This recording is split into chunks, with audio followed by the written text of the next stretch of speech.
Hi guys! Hi. Welcome back to my channel. So this is literally the fourth time now trying to film this video. Yes.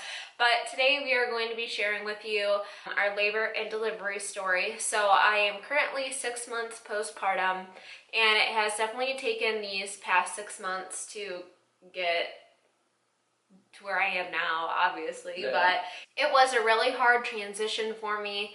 I had a really hard recovery and delivery, and it definitely was not what we had expected at all. No, so especially take care of newborn and being first-time parents. right, so it has just been a crazy whirlwind, but we finally feel like we have all of our thoughts together, and so we wanted to share our story with you. So I'll let Kayla start, and if we kind of interrupt each other, we're not meaning to at all. We just Different perspectives. Yeah, different perspectives, and I don't remember a lot, so we'll just kind of go back and forth, and we're excited to share the story with you guys. So yeah. you can go ahead and start. So I'll start Monday on October 30th. So River was born on the 1st. So November 1st. November 1st. So the 30th, it was on a Monday is when we have our everyday appointments going on. Every week. Every week, right? Yeah, every week. And then went there, got checked. She was dilated, a centimeter. That was it. She's like, nothing has changed.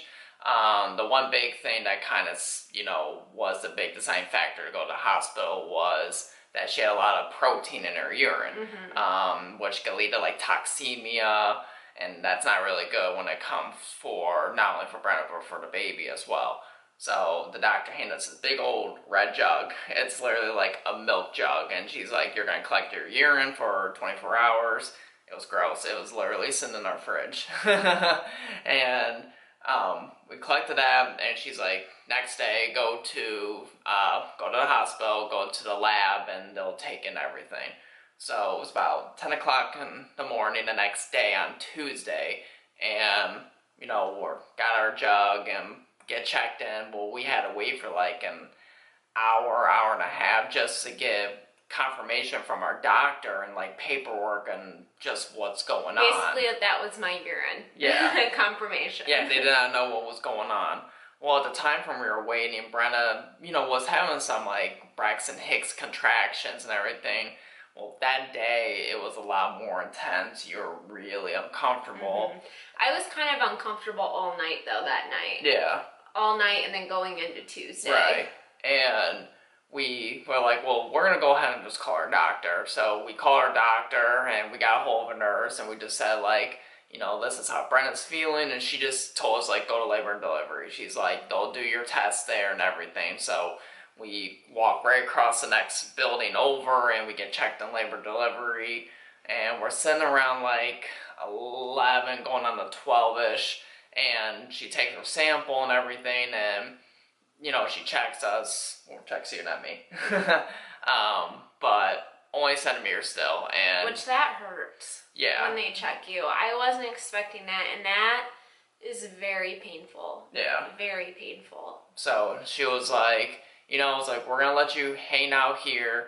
Go ahead. We're going to see if you progress any further and everything.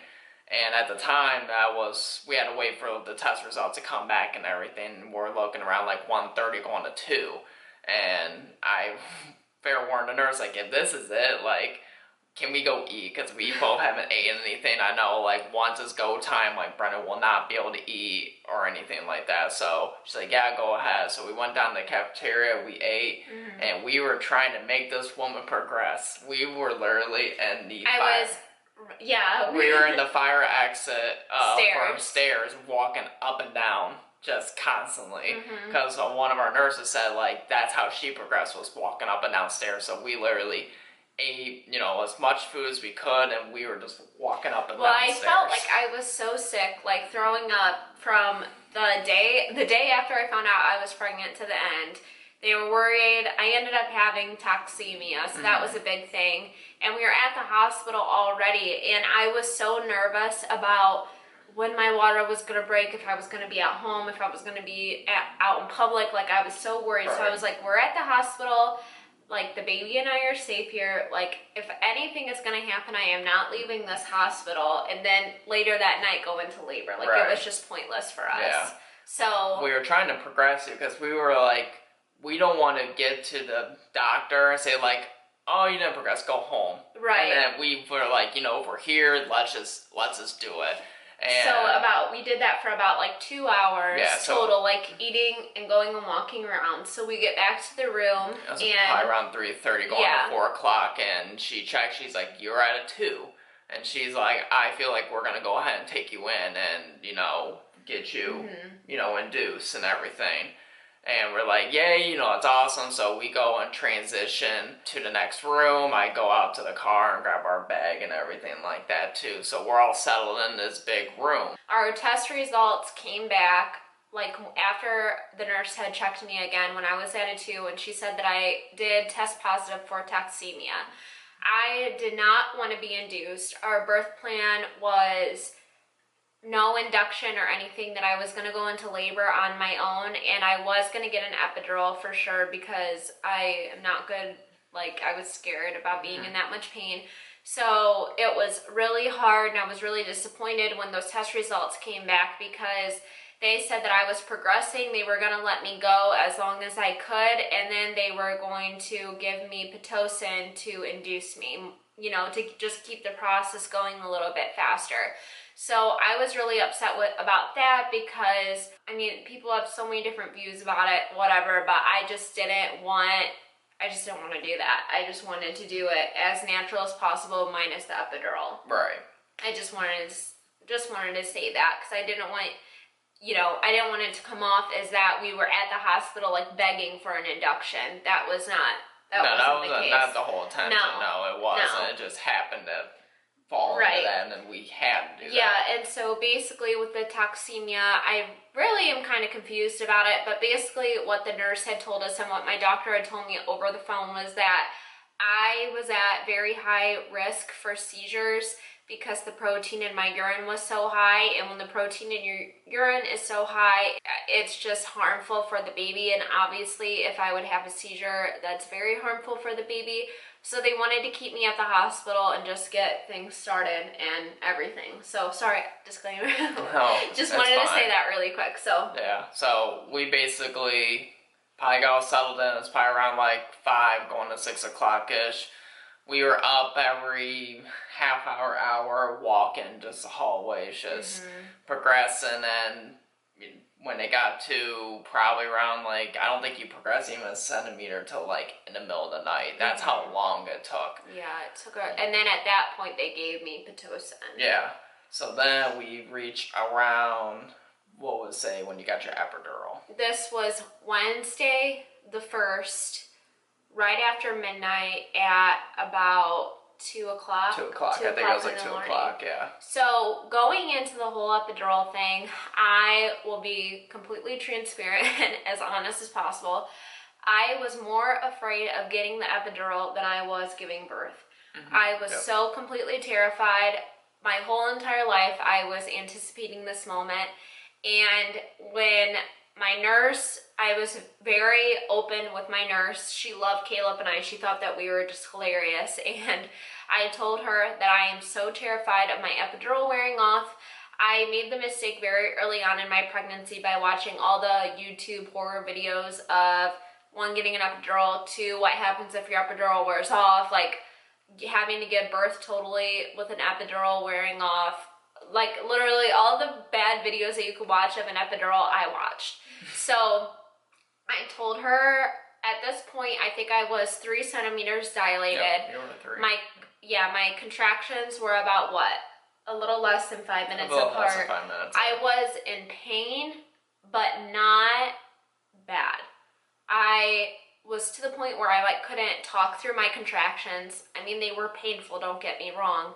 But I definitely think that I got my epidural too early, and this is kind of where I wish that I would have kind of went with what I had thought and not went with what my nurse was telling me. So I told her my concerns about the epidural, and she told me that my epidural, there's no way that it could wear off because they give you the button, that you push the button every hour or whenever you feel that you need it. And she said that as long as I am pushing the button and that the medication is being administered into my body, there is no way that the medication could wear off. So I got the epidural at 2 o'clock in the morning, and it was not bad. It felt like a little tiny pinch, but I will say when I was waiting for the anesthesiologist to come in, I was shaking. Yeah. I was shaking so bad. The whole entire bed was shaking. I was just so nervous for that moment, and I thought that Caleb was going to be able to be right in front of me. He wasn't. He was on the other side of the room. Yeah, they wouldn't let him in front of me, so I was nervous because Caleb wasn't with me. I was nervous because, I mean, it's a big ass needle going into your spine, and I pretty much had to sign my life away before that. Like, it's scary, it really is. Yeah. So somehow they got the epidural in. I was able to calm down enough, and it didn't hurt. It felt like a little pinch, and then a couple little needles around, and that's where they numb it, and then they put the big needle in, but she's behind you, so you can't even see anything. So, and it's so weird because it almost feels like a heat wave going all the way down your body, and like you instantly can't feel anything. And I'll share this story with you, so this video is a little more lighthearted, but you guys know how honest I am with you guys, and so this is like the funniest part of the whole thing. So for some reason, I was so terrified about pooping in front of our doctor during labor. I don't know why. I mean, I'm having a baby, my placenta's coming out, blood, or everything, but for some reason, I was more nervous about pooping than I was for anything else. So we had our nurse that was with us that was going to be delivering River, and I told her, look, I'm so nervous about pooping. What are the odds? And as I'm telling her this, I let out the biggest, longest fart of my entire life. And I'm not kidding. It was probably, 5 seconds long? Oh, I die. So long, because you don't have any control. Your body is so relaxed. And of course, when I'm trying to tell her how nervous I am about pooping, I let out the biggest, like literally juiciest fart. I probably would never do that again in my entire life. I am mortified. I look at Caleb. I'm about to cry. Tears are in my eyes. Yeah, Caleb goes, well, way to break the ice. The most embarrassing moment of my entire life. And the nurse just starts laughing. I'm like, I can't even talk now. Like, I'm done. Like, if you're gonna fart that bad, I'm like, whatever. Like, if I poop, I poop. Like, that was hilarious. Yeah, so, oh my gosh. So, what next? So we probably kind of fast forward to, because you don't progress any further until, like, lunchtime, like noon or something like that. So got to a 4 centimeters pie around that time, and the nurse came in. She was like, we're gonna go ahead and break your water. Hopefully this will progress. And that was weird. Yeah. Breaking the water. They like, it's almost like a crochet stick that they like just put inside of you, and it doesn't hurt at all, but it's just like, I wasn't expecting that, like the tool that they use for that. Yeah. Well, then broke your water, probably going on to like 1 o'clock, and that's where everything like went so fast, and everything went uphill and downhill extremely quick. So we're approaching probably around like 2 o'clock, and the nurse checks Brenna, just like, you know, like, you are at, you know, because you're progressing, you're at a 5 and everything. Like, okay, good, this is awesome. And our family started to get there. Yeah, my side of family started coming. You know, your dad was already there, but my side of family came. So as we were, you know, transitioned from that 5 centimeters, my stepdad came in, and he was just like, Brenna, do you see your arm? And literally her arm was probably like out to here. It was so swollen. I have little arms anyway, and I'm not kidding. My arm was about this big. It blew up in her arm. So basically the needle that was going like through, you know, your vein wasn't in there. Pitocin. Yeah, the Pitocin wasn't in there. So they literally had to take that out and go and put in the other arm. Well, I felt so bad. They had to call in like 3 nurses because they could not get. They literally poked Brenna like 8 times. Like 8 times. I'm not they kidding. Could not they get did it. my IV 8 times, and then they put the IV right here on my wrist. And I hated telling the nurse this, but I'm like, we can't have this here, because any time that I would move my wrist just a tiny bit, it would be instant pain. And I said, I'm not going to be able to push or anything because I had this big needle. Like, my arm was like this. I couldn't move my arm like this. I'm like, I am not going to be able to deliver a baby with my arm like that, like my wrist like that. So they had to poke me, literally, I'm not exaggerating, 8 times. Yeah, they had to do a different bad. IV. They literally And it called was like 3 different nurses. It was so painful. Getting an IV is very painful. Yeah, well, they finally got it. They put on your hand, right? Yeah. Yeah, on top of your hand, yeah. So they ended up doing that. So that took like a half hour or so just to get that situated.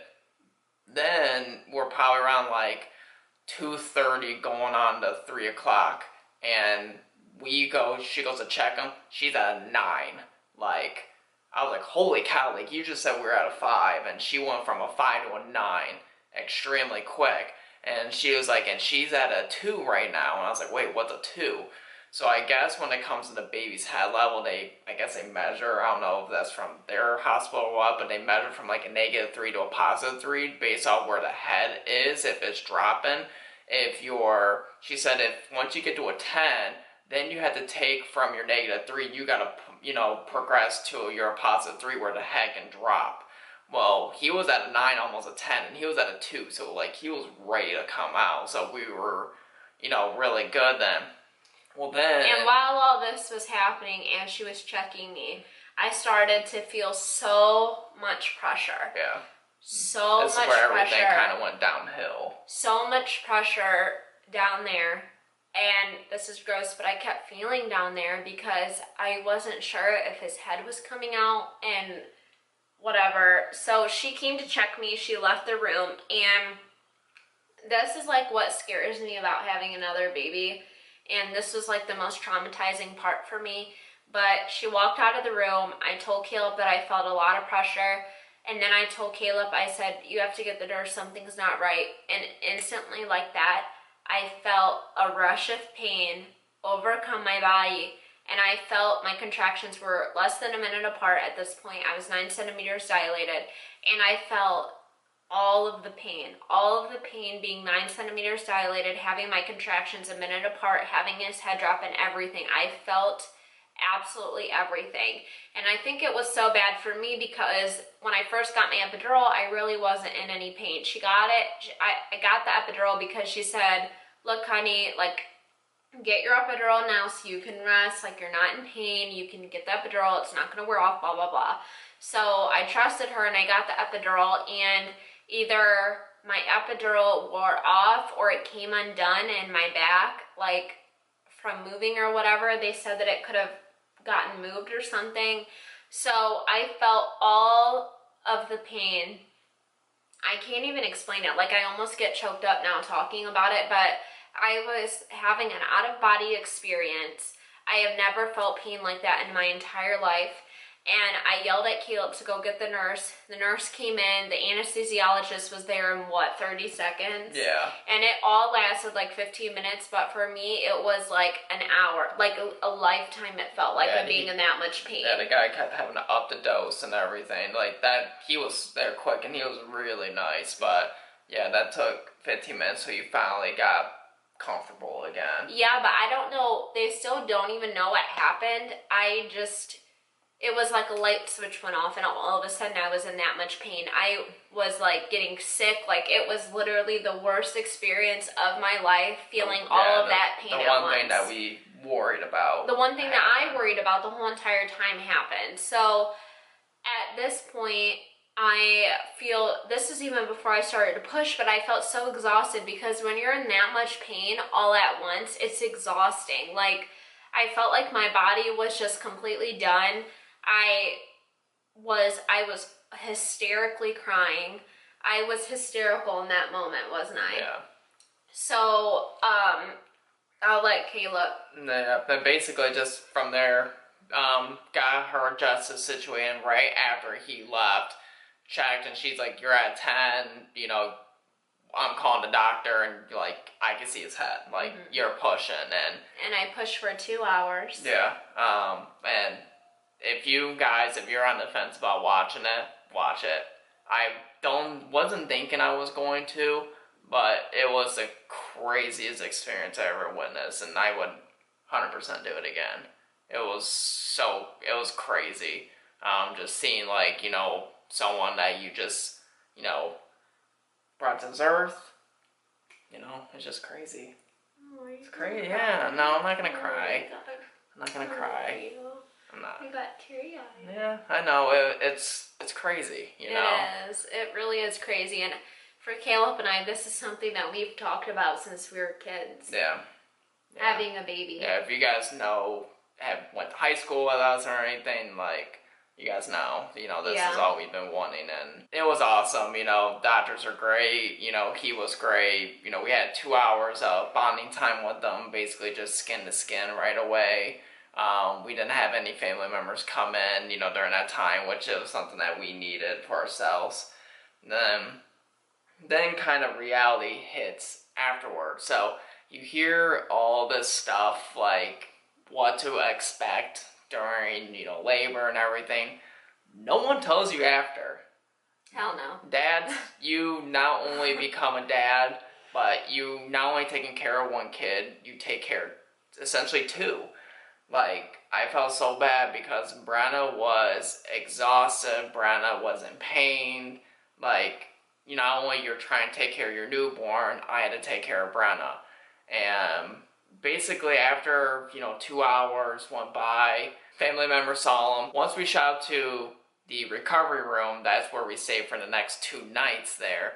And that's where you kind of really take a taste of what you're going to be expecting pretty much from that time on to a good month, I would say, where not only you're taking care of your newborn, you're taking care of, you know, I take care of my wife, as, you know, I'll set her down, and I would have to literally help you up to go to the bathroom, to even take a shower, or help you change, you know, just to get her situated. Like, she couldn't walk, she couldn't do pretty much anything. Like, she was just exhausted, she was in pain. I felt so bad.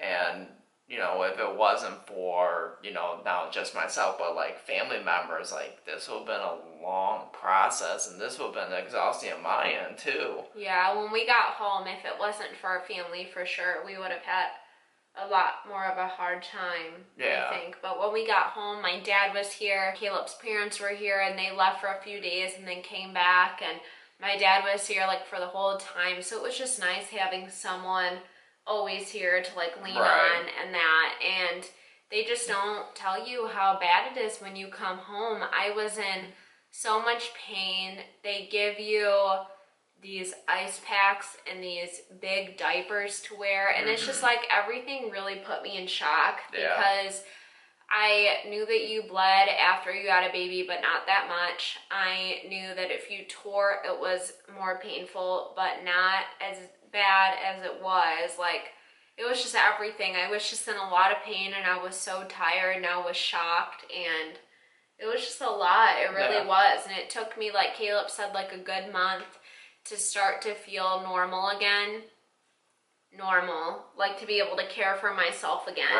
And it was a really hard transition. And it's so hard because you're in this much pain and you're so tired, but you have this beautiful baby, and you have to take care of. It's just so many different crazy emotions, huh? It's a weird transition for sure, because you go from it just being you and me every day. I mean, this year Caleb and I will be together 9 years. So it's been crazy. It's been us though. And then you come home one day and you have a new addition to your family and a baby to take care of. So it was joyful and amazing and wonderful, but it at the same time, it's just like, oh my gosh, like, you know. Reality sets in, So, it's just crazy. Probably big advice afterwards, like, if family members, like, I don't want to intrude, let them intrude. Take full advantage of family member. And take the food, too. Take the food. Someone told us before to, like, if anyone offers you food, just take it. And I am so happy that we did that, because the food at our hospital was terrible. And that was the one thing I complained about, was the food. It was really bad. So anytime anyone offered to come to see the baby or to bring us food, we were like, yes. We gave them our order. When people would come here, our family would visit, they would bring food. And that was just so nice, because we didn't have time to cook. No time. What other advice do you have? First time dads. First time dad. I guess I would say, like, just be there for your wife. Be present. Be present, yeah. Be present, be patient. Patience is a big key during, like, the whole process of before and after. You just want to be there to say, like, hey, like, I'm here, you know, I want to listen, or what do you need me to do? Do it. Just don't think twice about it. Just do it. I have the hospital bag ready to go. Yeah, we had that ready, so it was so nice because we actually had it in our car. Yeah. And if we wouldn't have had it in our car when we went to drop off the urine sample, Caleb would have had to drive 20 minutes away to get our hospital bag, and he would have had to leave me. So just make sure you have your hospital bag and just leave it in your car when you get really close. Yeah, we kept a hospital bag there, and then I packed a separate bag for myself. Caleb and my own car, just in case if I was at work. So I worked all the way up to, you know, when it was time, and luckily I was off that day when they actually took us in. I guess, and then at the end of it, don't stress out if you're a first-time parent. Like, I think we both had one of those moments where, like, we want to freak out or you just want to break down and cry, but don't stress out. Like, you're gonna learn. And it's okay to do that. I did that a couple times in the middle of the night. Yeah, I don't know how many times we called my mom. Yeah. Just like, hey, Caleb's what do we do mom, this? we would call her and ask her literally every single question. Like, ask her, like, do we do this? Like, do we give him a pacifier? Like, it's okay for him to sleep in this. Like, yeah. Like, we literally call my mom probably like 5 times a day. So, you know, be patient. Don't stress out. Yeah, use your family. I think that's pretty much it. You know, do you have any advice for them at all? For first-time moms? I think that the biggest advice that I have for your birth plan in that is don't go into it like having this dream that everything is going to go according to plan and that everything is going to just go the way that you think it's going to go, because it doesn't go that way. I think that because I kind of went into it a little bit like, you know, whatever happens, I just want a healthy baby. It kind of made everything, like, when things went wrong, I was just like, okay, like the thing with my IV, I was just like, it's okay, like, let's just figure it out. And I feel like having that kind of attitude just makes the experience so much more enjoyable. And because if something goes wrong and it's not your birth plan, you can't, like, freak out. Like, the biggest part is that you're gonna have a healthy baby, whether that is C-section, vaginal birth, you know, whatever happens, as long as your baby is safe and healthy, it doesn't matter. Like, none of that matters. No. The only other advice that I would have is just take your time. When you get home, just take your time. Like, love your baby, hold your baby. Don't worry about what the rest of the world is doing. You have this tiny little precious newborn, and they are so tiny just for a short moment. And we know that now because River is 6 months, so fast, and guys. He's crazy. He's a crazy boy. He you know, is almost crawling. We're about like 2 weeks away from him being 7 months, and he's literally going from stomach to back to stomach, rolling around. He's just this past week, he's pushing up. Like, he'd be on the stomach and he's pushing up. So, and it's just crazy. Like, I can't even explain it how fast this time has gone and how wonderful and great it's been. And it just don't, like, just take your time. Take the time to relax. Photo memories. Oh my gosh, take so many photos. Take so many videos. Even if you think that a photo is stupid, it's not. I lay in bed every single night and go through our photos, and I cry. Every night I go through our photos. And, I mean, if he's sleeping, snap a photo. If Daddy's sleeping with the baby, snap a photo. Like, those pictures mean so much to me now. Yeah. Like, looking back at them, and like Caleb said, just be present in the moment and just love on your little baby. But I think that's all that we have for the video. Now, I think last question for them. When would you want to have another baby? I didn't know you were going to ask that. Oh, gosh. I don't know. We're probably, no, I'm joking. No. No. I think a lot of, you know, with this experience that we had, like, we will 100% want to do it again. Mm-hmm. Oh my gosh, we definitely want more kids. We definitely do. We're not prevented anything happening neither. So like if it does happen, it does happen. That's how we've always been. That's how we always been. Like when we first got married and when we had River too, you know, we weren't gonna prevent anything. It's God's planning, right? I think we're being a little bit more cautious right now. Just we want to. Mama needs to live a little. we want River to have his own separate time. Yeah. It's not just so like give us a break or anything. Like if Brenna was pregnant, like I'll be happy, you know, tears of joy, like I was when I first found out. But I think we want River to have his own separate time, but at the same time, we want him to have a sibling that's close of age too. So, you know, we're hoping maybe the next year or so that, you know, we can have, you know, try for another one. But who knows? We'll see. We could be pregnant tomorrow, or we could be... What are you trying to say? You want another baby? Well, yeah, but not... Right now? No, I mean, we'll just have to see. Okay. We'll just have to see. But we're ending this video now. I mean, no, it's just one of those things, like, it could be a day from now, or it could be 5 years, I mean... Can you guys tell I'm shocked by that? I wasn't expecting you to ask that question. I'm kind of caught up. I bet you they were wondering. Whatever. Soon. So stay tuned and subscribe.